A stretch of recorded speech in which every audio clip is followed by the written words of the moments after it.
अस्सलाम वालेकुम, नमस्ते, सत श्री अकाल, हेलो एवरीवन। स्वागत है आपका हमारे YouTube चैनल पर। मेरी कार शहर से बहुत दूर थी। रात का वक्त था। आसमान पर बादल छाए हुए थे। रह रहकर बिजली चमक रही थी। ऐसा मालूम हो रहा था कि ये बिजली किसी को जलाकर राख कर देगी। मैं बारिश होने से पहले ही शहर पहुंच जाना चाहता था, क्योंकि बारिश के आसार सुबह ही से नजर आ रहे थे। मेरी उम्मीद के ठीक मुताबिक बारिश बड़े जोरों शोर से शुरू हो गई। मेरी कार तेजी से रास्ता तय कर रही थी। बारिश लगातार तेज होती जा रही थी। कार की तेज हेडलाइट्स भी मुझे रास्ता दिखाने में मदद नहीं कर रही थी। मैं पनाह लेने के लिए इधर उधर चारों तरफ नज़र दौड़ाने लगा, लेकिन कोई जगह नज़र नहीं आ रही थी। अचानक एक बिजली का कौंधा लपका। एक लम्हे के लिए माहौल रोशनी में नहा गया। बाद में फिर अंधेरा छा गया, लेकिन उस एक लम्हे ने मेरी मुश्किल आसान कर दी। मुझे सड़क से थोड़ी दूर हटकर एक हवेली नज़र आ गई, जो शायद बहुत ही पुरानी थी। मैंने कार हवेली के सामने रोक दी और इंजन बंद करके तेज़ी से दरवाजे तक पहुंच गया। दूसरे ही लम्हे मैं दरवाजे पर दस्तक दे रहा था। कुछ देर बाद मुझे कदमों की आवाज़ सुनाई दी, जो दरवाजे तक आकर रुक गई। दरवाज़ा खुला। दरवाज़ा खोलने वाली एक निहायत ही खूबसूरत लड़की थी। मैं बारिश थमने तक आपके मकान में रुकना चाहता हूँ, मैंने झिझकते हुए कहा। आइए, लड़की ने फौरन कहा, और मैं उसकी आवाज़ के जादू में खो गया। आइए ना। मैं चौंक पड़ा। लड़की अंदर पहुंच चुकी थी। मैं भी उसके बाद कमरे में पहुंच गया। लड़की मुझे अकेला छोड़कर अंदर चली गई। मैंने कमरे पर एक हल्की सी नज़र दौड़ाई। ये कमरा हॉल जैसा था। वैसे सारा सामान पुराने स्टाइल का था, लेकिन बहुत ही सलीके से सजा हुआ था, और छत पर झूमर भी था। हॉल के बीच में एक लंबी मेज़ थी, जिस पर किसी ज़माने में खाना वगैरह खाया जाता होगा। एक मुद्दत पुराने स्टाइल की सीढ़ियाँ थीं। सामने खिड़की पर बड़ा पर्दा लटक रहा था। कौन हो तुम? सीढ़ी पर से एक मर्दाना और गूंजदार आवाज़ आई। मैंने घूमकर आवाज़ की तरफ देखा। एकदम मैं हैरान रह गया, क्योंकि ऊपर मेरे बचपन का दोस्त बाकिर खड़ा था। अरे बाकिर, तुम? मैंने हैरत से कहा और सीढ़ियों की तरफ भागा। कौन? शकील? वो तेजी से बोला। अरे वाह, तुम इस वक्त? वो तेजी से सीढ़ियों से उतरा। लेकिन तुम इधर कैसे आ निकले? अरे ज़रा शहर जा रहा था, लेकिन बारिश ने रास्ता रोक लिया। सोचा कहीं पनाह ले लो। खुदा का शुक्र है ये हवेली नज़र आ गई। लेकिन इस हवेली में तुम कैसे? मैंने कहा। तुम्हें तो मालूम ही है, मुझे पुरानी चीज़ें जमा करने का बहुत शौक़ है। ये पुरानी हवेली भी उसी शौक़ का नतीजा है। बाकिर ने कहा। यहाँ के लोग इस हवेली के बारे में बुरे ख्याल रखते हैं। यहाँ के लोग तो अंधविश्वासी हैं, लेकिन फिर भी मैंने ये हवेली ख़रीद ली। वो बोला। लोग कहते हैं कि यहाँ किसी बिल्ली की आत्मा भटकती है। बिल्ली की आत्मा? क्या तुमने उसे देखा है? मैं तेज़ी से बोला। हाँ यार, लोग कहते हैं कि उस पर किसी भी चीज़ का असर नहीं होता। मुझे तो वो नज़र नहीं आती, अलबत्ता आवाज़ ऊपर के कमरे से आती है। वो बोला। क्या तुमने वो कमरा नहीं देखा? मैंने जल्दी और हैरत से कहा। नहीं, अभी हवेली ख़रीदे कुछ ही दिन हुए हैं। हमने इस्तेमाल के लिए कुछ ही कमरे साफ़ किए हैं। बंद कमरों में से एक कमरा वो भी है जिसमें से बिल्ली की आवाज़ आती है, उसने गंभीरता से कहा। इतने में लड़की चाय लेकर दाखिल हुई। मैंने उसकी तरफ देखा। ये मेरी होने वाली बीवी है, शहनाज, बाकिर ने परिचय कराते हुए कहा। और ये मेरा बचपन का पुराना साथी शकील। उसने मेरी तरफ इशारा किया।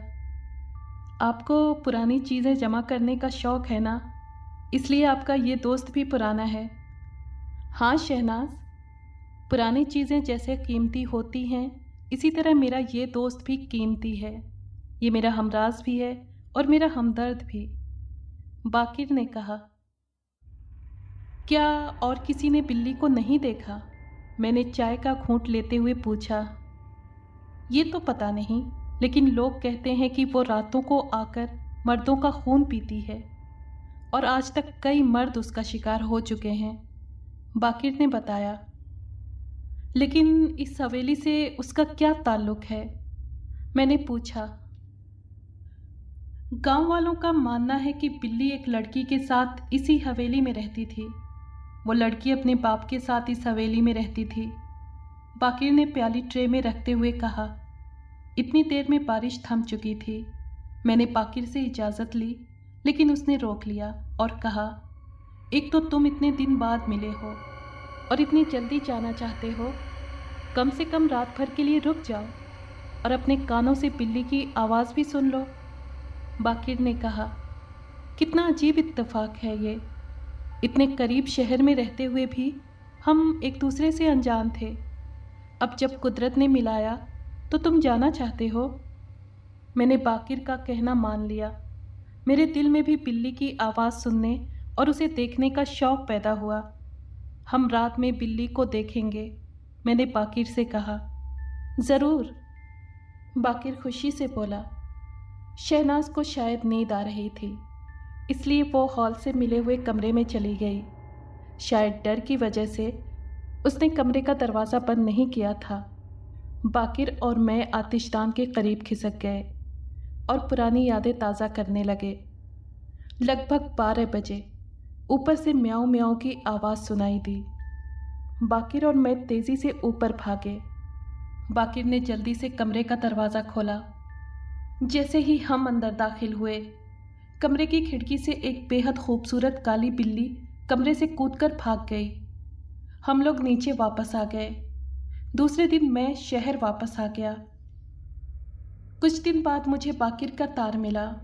उसने मुझे फ़ौरन बुलाया था, मगर काम ज़्यादा होने की वजह से मैं नहीं जा सका। 3-4 दिन बाद मेरा काम ख़त्म हुआ तो मुझे बाकिर के तार का ख्याल आया। मैं उसी वक्त बाकिर के गांव की तरफ रवाना हो गया।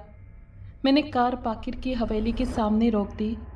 हवेली वीरान नज़र आ रही थी, जैसे किसी का गम मना रही हो। हर तरफ उदासी छाई थी। दरवाज़ा खुला हुआ था। मैं अंदर दाखिल हो गया। हॉल में बीच वाली मेज़ पर एक लाश चादर में ढकी हुई रखी थी। एक तरफ शहनाज बैठी हुई रो रही थी। मुझे अंदर दाखिल होता देखकर वो उठ खड़ी हुई और दौड़कर मुझसे लिपट गई। उसकी आंखें सूज गई थीं। मैंने उसे अलग करते हुए पूछा, क्या बात है? उसने लाश की तरफ इशारा किया और फूट फूट कर रोने लगी। मैंने आगे बढ़कर लाश के मुंह से चादर हटा दी और हैरत से मेरे मुंह से चीख निकल गई। सामने मेज़ पर मेरे प्यारे दोस्त बाकिर की लाश पड़ी थी। उसके गले पर बिल्ली के दांतों के निशान पड़े हुए थे। शहनाज ने रोते हुए कहा, मैं आपको तार देने वाली थी, लेकिन आपका पता नहीं जानती थी और न इनके किसी दूसरे दोस्त का। मेरा भी इस दुनिया में कोई नहीं है। उसने सिसकियों के बीच सारी कहानी सुना दी। खुदा पर भरोसा रखो, मैंने कहा, और लाश के मुंह पर खुदा पर भरोसा रखो, मैंने कहा और लाश के मुंह पर चादर ढक दी। मेरे दिल में बिल्ली के लिए नफ़रत की आग भड़क उठी। मैंने गांव के लोग जमा किए और मरहूम के कफन दफन में लग गया। अपने ही हाथों से अपने प्यारे दोस्त को हज़ारों मन मिट्टी के नीचे ढांकने के बाद मैं हवेली वापस आ गया। इस काम में रात के 11:30 बज गए थे। मुझे वक्त का पता ही नहीं चला। शहनाज गम से निढाल मेज़ के एक कोने में बैठी थी। मैं बहुत देर तक उसको तसल्ली देता रहा। अचानक ऊपर से बिल्ली की मनहूस आवाज़ सुनाई दी। आवाज़ उसी कमरे से आ रही थी। मैंने सूटकेस से रिवॉल्वर निकालकर ऊपर पहुंचने में फुर्ती दिखाई और तेज़ी से कमरे की तरफ भागा। मैंने दरवाजे को धक्का दिया, मगर वो अंदर से बंद था। बिल्ली की आवाज़ अंदर से आ रही थी। मैंने अपने दोनों हाथों से दरवाजे पर जोर लगाया। दूसरे ही लम्हे मैं कमरे के अंदर था। मेरे पहुंचते ही एक छनाका हुआ, जैसे जैसे किसी खिड़की का शीशा टूटा हो। मैं तेजी से आवाज की तरफ पलटा, लेकिन देर हो चुकी थी। काली बिल्ली खिड़की के टूटे हुए शीशे से दूसरी तरफ कूद रही थी। मैं भी तेजी से खिड़की की तरफ भागा और दोनों पट खोलकर बिल्ली के पीछे कूद गया। बाहर गहरा अंधेरा था, मुझे कुछ दिखाई नहीं दे रहा था। अचानक मेरे सर में तेज दर्द उठा। धीरे धीरे मेरा दिमाग अंधेरे में डूबता चला गया। उसके बाद मुझे कुछ याद नहीं रहा। जब मेरी आंख खुली तो हल्का सा उजाला हो चुका था। पक्षी आसमान पर उड़ रहे थे। मैंने उठने की कोशिश की तो एकदम चक्कर सा आ गया। सर में दर्द होने की वजह से आंखों से धुंधला दिखाई दे रहा था। मैंने उठकर पलंग का सहारा लेना चाहा तो अपने ही बोझ से गिर पड़ा। जब मैं पूरी तरह से जागा तो सारी सच्चाई सामने आ गई। इंतकाम के नशे में चूर होकर बिल्ली के पीछे बगैर कुछ सोचे समझे मैं भी कूद पड़ा था। मुझे गुस्से में ये भी याद नहीं रहा था कि बिल्ली का कमरा हवेली के दूसरी मंजिल पर है। वो तो खुदा का शुक्र है कि सर में मामूली चोट आई थी। मैंने हाथ से जख्म देखा, मामूली जख्म था। थोड़ा खून पेशानी पर जमकर सख्त हो गया था। मैंने हवेली में आकर फर्स्ट एड बॉक्स से दवाएं निकालकर मरहम पट्टी की। बिल्ली के यूं निकल जाने का मुझे बेहद अफसोस हुआ। मैंने रात को उस कमरे में ठहरने का फैसला कर लिया। मैं उस बिल्ली को अब ख़त्म कर देना चाहता था। शहनाज के लाख मना करने के बावजूद भी मैं फिर एक मर्तबा उस कमरे में जा बैठा। मैंने कमरे में नज़र डाली। कमरे की खिड़कियां वगैरह अच्छी तरह बंद थीं। टूटा हुआ शीशा मैंने दिन में ही सही करवा लिया था। मैंने रिवॉल्वर चेक किया, पूरे राउंड मौजूद थे। मैंने सामने मेज़ पर रिवॉल्वर रख दिया और आराम कुर्सी की पीठ पर सर टिकाकर 12 बजने का इंतज़ार करने लगा। एक एक लम्हा मुश्किल से गुजर रहा था। मुझे नींद आने लगी। चाय की ज़रूरत शिद्दत से महसूस होने लगी। मैं शहनाज को चाय के लिए कहने नीचे आने लगा। अभी दरवाजे के बाहर कदम भी नहीं रखा था कि बिल्ली की आवाज़ सुनाई दी। मैं तेज़ी से पलटा और कमरे में दाखिल हुआ।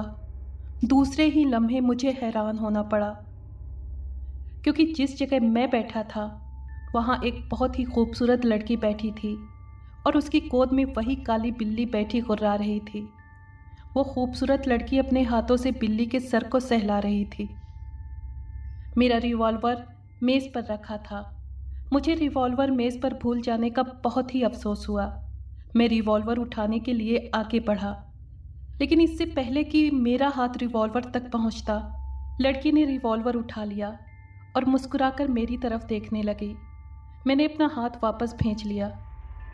उसके इस तरह मुस्कुराकर देखने से मुझे ऐसा लगा जैसे मेरी सारी ताकत ख़त्म होती जा रही हो। ये खिलौना मुझ पर असर नहीं करता शकील साहब, उसने मुस्कुराकर कहा, और उसके मुंह से मैं अपना नाम सुनकर हैरतों के समंदर में डूब गया।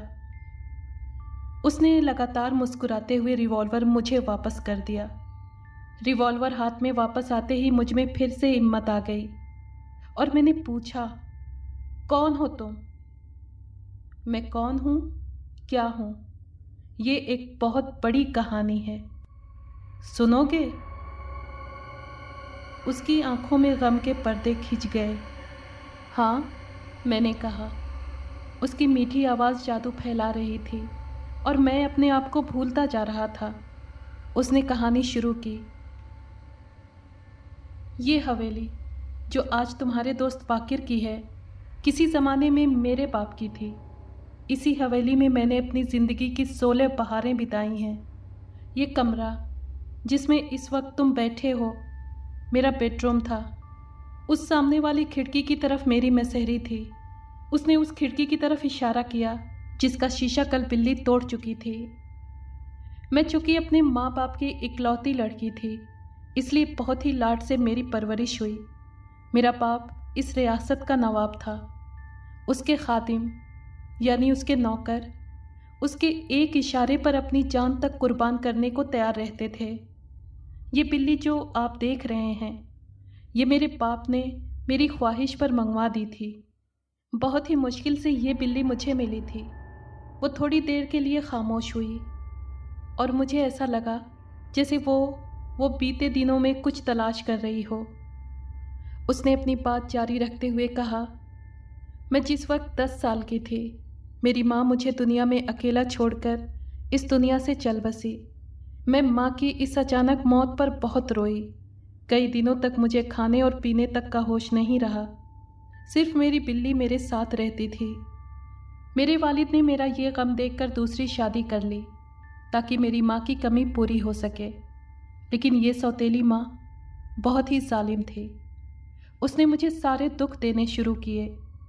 एक दिन मेरा बाप किसी नवाब की शादी में शिरकत के लिए रियासत से कुछ दिन के लिए बाहर गया तो उसे मौका मिल गया। उसने एक दिन नौकरों के हाथ से बिल्ली को मरवा डाला। मुझे बहुत ही सदमा हुआ। मैं रोते रोते अपने बेडरूम में पहुंची तो मेरी नई माँ का अय्याश भाई वहाँ मौजूद था। वो बुरी नीयत से मेरी तरफ बढ़ा और ज़बरदस्ती शुरू कर दी। मैंने अपने आप को बचाने की कोशिश की। मैं हवेली से निकलकर भाग खड़ी हुई और अपने वालिद के एक जानने वाले के यहाँ पहुँच गई। उसकी बीवी घर पर नहीं थी। उसने मुझसे बहुत ही हमदर्दी वाला रवैया रखा, मुझे कपड़े पहनने को दिए और अच्छी तरह मेरी आओ भगत की। लेकिन ये मोहब्बत भी दिखावा साबित हुई। रात का अंधेरा छाते ही उसने मुझसे पनाह देने की कीमत वसूल कर ली। मैं चूँकि पहले ही से थकी हुई थी, इसलिए ज़्यादा हाथापाई नहीं कर सकी। अब मैं किसी को मुंह दिखाने के काबिल नहीं रही थी। मैं वापस अपने बाप के घर भी जाना नहीं चाहती थी।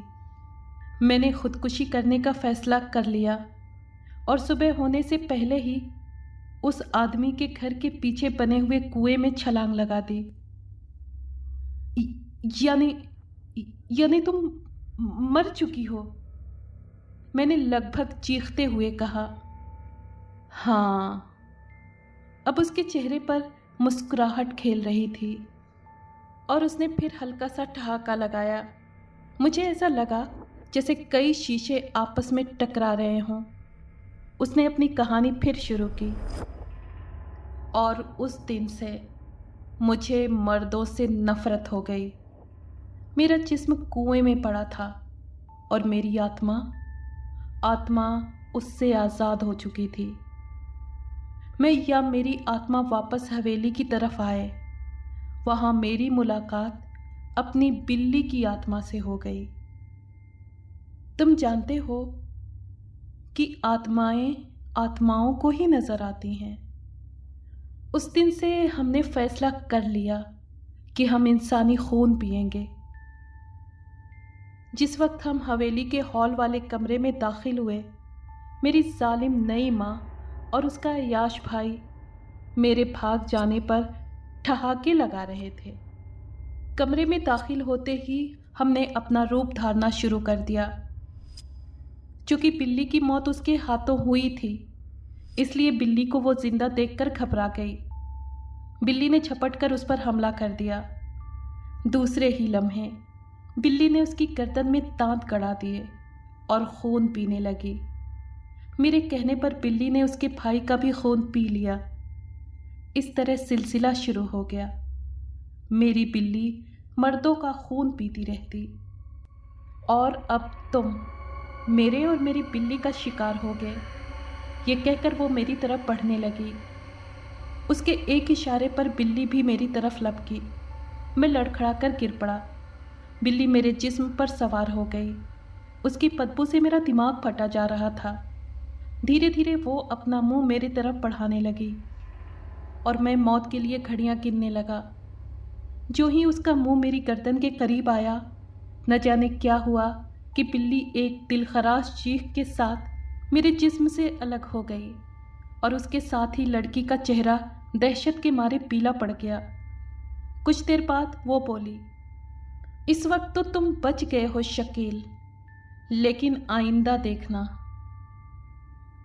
इतना कहते ही वो दोनों कमरे के अंधेरे में खुलने लगी। कुछ देर बाद कमरे में पूरी तरह से अंधेरा छा गया। मैं इस हैरतनाक सिचुएशन पर और उस अनदेखी मदद पर गौर करने लगा। अचानक मेरी नज़र अपने गले में पड़े तावीज़ पर पड़ गई। ये तावीज़ मुझे एक बुज़ुर्ग ने खतरों से बचने के लिए दिया था। शायद यही वजह थी कि मेरी मौत मुझसे दूर भाग गई थी। मैंने उठकर कपड़े झाड़े, रिवॉल्वर चेक किया। पूरे राउंड मौजूद थे। मैं खिड़की के बाहर देखने लगा। सुबह होने वाली थी। मैंने एक फ़ैसला कर लिया, अटल फ़ैसला, शहर जाने का। मैं शहर वापस आ गया और साथ में शहनाज को भी ले लिया। यहाँ के माहौल में मुझे सुकून महसूस हुआ। यहाँ आकर मैंने एक बुज़ुर्ग को तलाश किया। ये बुज़ुर्ग आमिल थे। वो शहर से दूर जंगल में एक झोपड़ी में तन्हा रहते थे। जिस वक्त मैं उनके ठिकाने पर पहुंचा, वो इबादत कर रहे थे। मैं उनकी इबादत में खलल नहीं डालना चाहता था, इसलिए बाहर ही खड़ा रहा। जब मुझे खड़े हुए काफ़ी देर हो गई तो मैं ये सोच कर कि फिर आऊँगा, वापस जाने के लिए मुड़ा। अचानक आमिल साहब ने अपनी आंखें खोल दी और असर भरी आवाज़ में कहा, क्यों शकील, अपना काम किए बगैर ही वापस जाना चाहते हो? मैं सलाम करके अंदर पहुंच गया और आमिल साहब को हवेली की दास्तान सुनाने के लिए होठ खोले ही थे कि उन्होंने कहना शुरू किया, मुझे सब मालूम है, तुम थोड़ी देर ठहरो, मैं तैयार होकर आता हूँ। शाम होने से पहले हम लोग, यानी मैं, आमिल साहब और शहनाज, हवेली में वापस आ गए। हवेली पहले की तरह वीरान थी। रात होते ही आमिल साहब ने अपना अमल शुरू किया। पूरे माहौल में लोबान की बू फैली हुई थी। आमिल साहब ने अपने चारों तरफ एक हिसार खींच लिया था। एक हिसार यानी एक घेरा खींच लिया था और सामने चंदन की लकड़ियां लेकर आग जलाई, जिसका धुआं उठने लगा। फिर आमिल साहब ने अपने थैले से ना जाने क्या निकाल कर डाला कि आग में सफ़ेद धुआं ज़्यादा मात्रा में उठने लगा। आमिल साहब ने तेज़ी से कुछ पढ़ना शुरू कर दिया। कुछ देर बाद ही बिल्ली की दिलखराश चीखें सुनाई दी। कुछ देर बाद बिल्ली भी अंधेरे की तरफ से आमिल साहब की तरफ आ रही थी। उसकी आंखों में पहले जैसी चमक नहीं थी। उसके पीछे ही मुजरिमों के अंदाज में वो लड़की चली आ रही थी। आमिल साहब ने अमल के ज़रिए दोनों को अपने कब्जे में कर लिया। फिर आमिल साहब ने जादुई आवाज़ में पूछा, तुम लोगों का खून क्यों पीती हो? उसने जवाब में वही कहानी सुनाई जो मुझे सुना चुकी थी। ये सिलसिला कब से चल रहा है? आमिल साहब ने पूछा। 1 सदी, 1 शताब्दी गुजर चुकी है। उसने कहा, तुम्हारा बदला बहुत हो चुका है। आमिल साहब ने कहा और थैले में से एक बोतल निकाली जिसके मुंह पर काग लगा हुआ था। बोतल देखकर लड़की ने चीखना शुरू किया और अपने बाल नोचने लगी। साथ ही साथ बिल्ली ने भी चीखना शुरू कर दिया। आमिल साहब ने बोतल हिसार यानी गोले के बाहर रखकर उस पर कुछ पढ़ना शुरू कर दिया। फिर अपने थैले से एक पुड़िया निकाली जिसमें राख की तरह कोई सफ़ेद चीज़ थी। अब आमिल साहब ने पढ़ने के दौरान चुटकियों से वो राख जैसी चीज़ फेंकना शुरू की जो बोतल पर गिरते ही गायब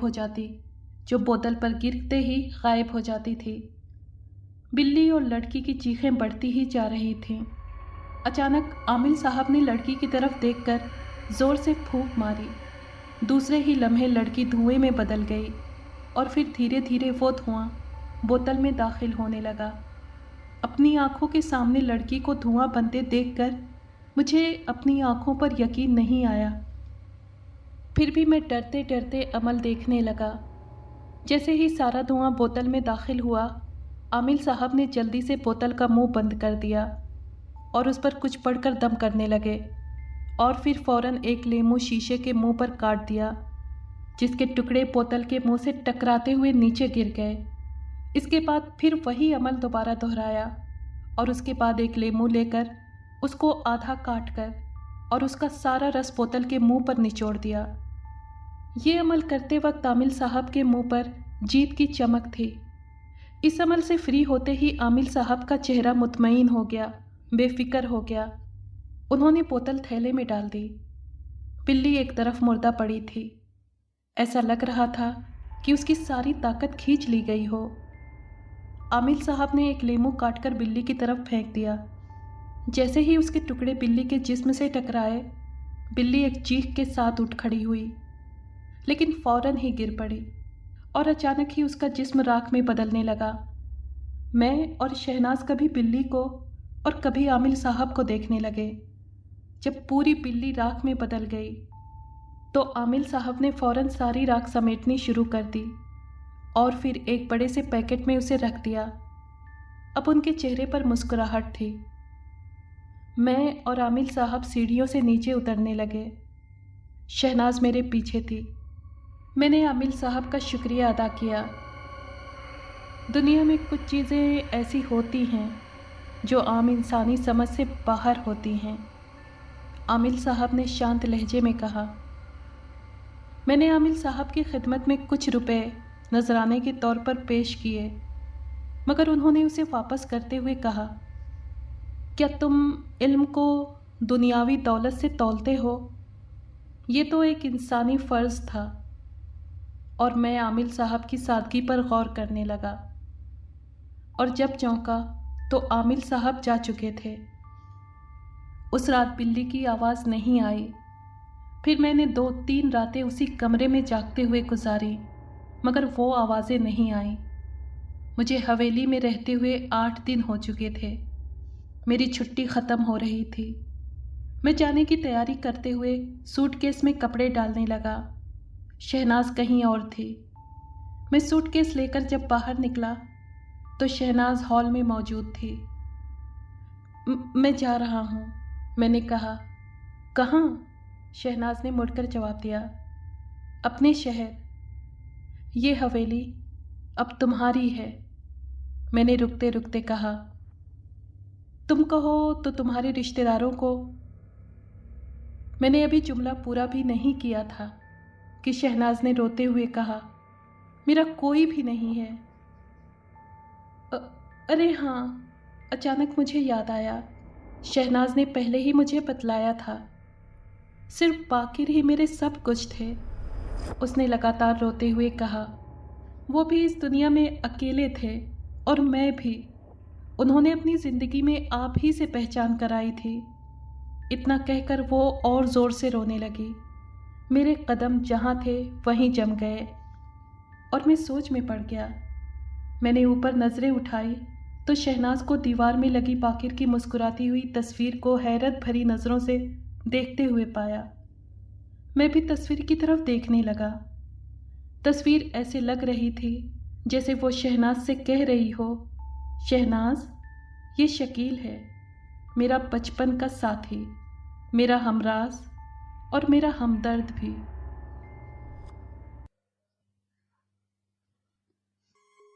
अगर आपको ये कहानी पसंद आई है तो प्लीज़ लाइक और शेयर करें और कमेंट बॉक्स में अपनी राय का इजहार कीजिए। अगर आपने हमारे चैनल को अभी तक सब्सक्राइब नहीं किया है तो प्लीज़ सब्सक्राइब कर लें और बेल आइकन को प्रेस कर दें ताकि आने वाली हर कहानी का नोटिफिकेशन आपको मिल सके। शुक्रिया।